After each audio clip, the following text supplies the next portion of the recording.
Ito panawagan ko kay President Bongbong Marcos.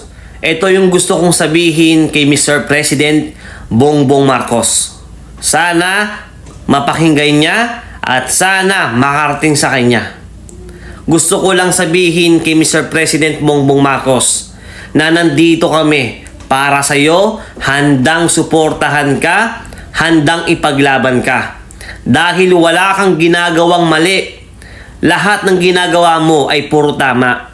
Lahat ginagawa mo sa bansa natin.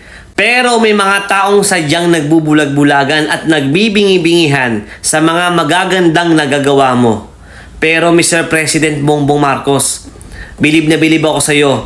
At bilib na bilib kami sa iyo dahil kahit sobrang pagod ka na, patuloy ka pa rin nagtatrabaho para sa bansa natin.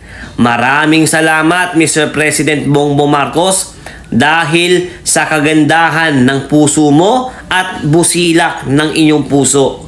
Dahil imbis na patulan mo yung pambabatikos ng mga tao sa iyo, ay hinahayaan mo na lang at hindi mo na lang pinapatulan at pinapasadyos mo na lang.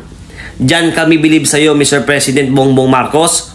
Hindi ka nagmumura at higit sa lahat, hindi ka pumapatol sa mga sinasabi nila.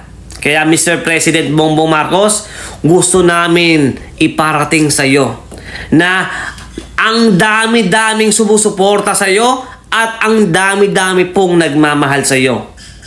Kaya iingatan ka namin, poprotektahan ka namin sa abot po ng aming makakaya at ipaglalaban ka namin sa mga taong sinisiraan ka, sa mga taong humihila pababa sa iyo.